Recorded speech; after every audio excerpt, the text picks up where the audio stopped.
Sunday, September 8th. I'm out on a piece of private that is, for the most part, majority ag, but there's a nice draw that runs right down the middle of it that connects to some big timber, what would be the northeast. So I'm gonna get a camera out here today and see what's in the area.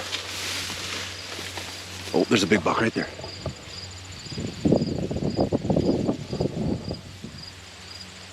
I think I have an answer.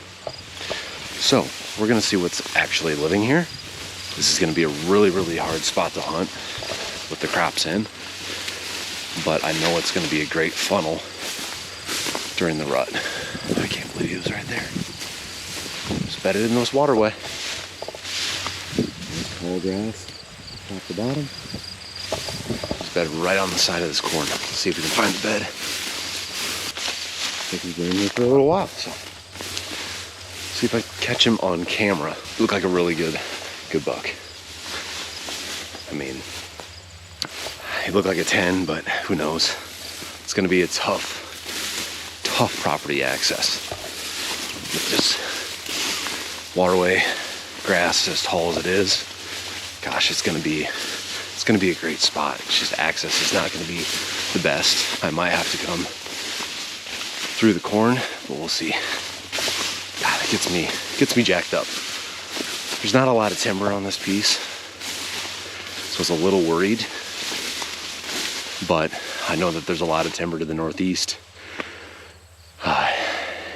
and there's plenty of bucks, plenty of deer in this area. I know for a fact are very respectable, with a couple big boys here and there. There's no doubt about it. So I'm gonna get this camera up, take a little look at potentially some sign in this area, and get things set up and get out of here.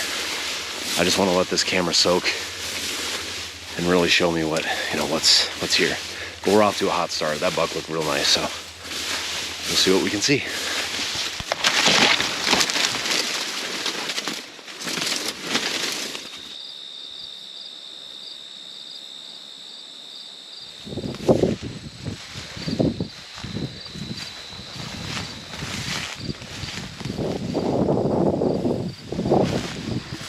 Definitely a spot that deer seem to have historically used quite a bit. There's also a creek right down there, a good crossing right there, but it's just a major transition between different draws, main timber, food, and it's set back, kind of secluded in its own way. So I'm gonna get this camera up and then get out of here. I found the spot for the camera. It's quite a ways away from where I parked and walked in, but I wanted to have it in a spot that isn't too close to where I'm hunting. I just want to see the traffic of some of these deer and the frequency.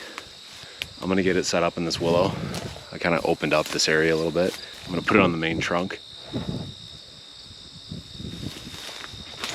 then have it facing out, kind of like this view, because there's an old scrape, an old rub right where this willow kicks out towards the bean field. So the other positive here is that block of timber right there is kind of the start of a big chunk of timber that works east and also to the north. So it's a little bit closer to the main timber.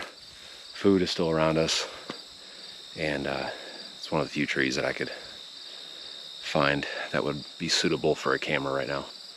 I might get this camera up, make sure it's set up right, and I'm gonna work my way back, hop back in the car, go home and watch some football.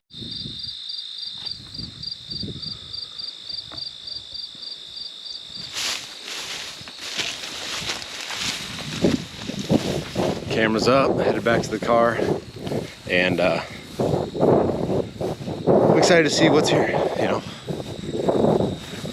80 yards from the car, I ended up seeing a good buck, and I mean, I don't know how big he truly was, but he looked large, so just really excited to see what else is going to be available for me outside of the farm. I just want to make sure I've got plenty of options. I don't want to tie down too much to one location, so we'll see what pops up here in the next day, 2 days, a week or so, and go from there. Stay tuned.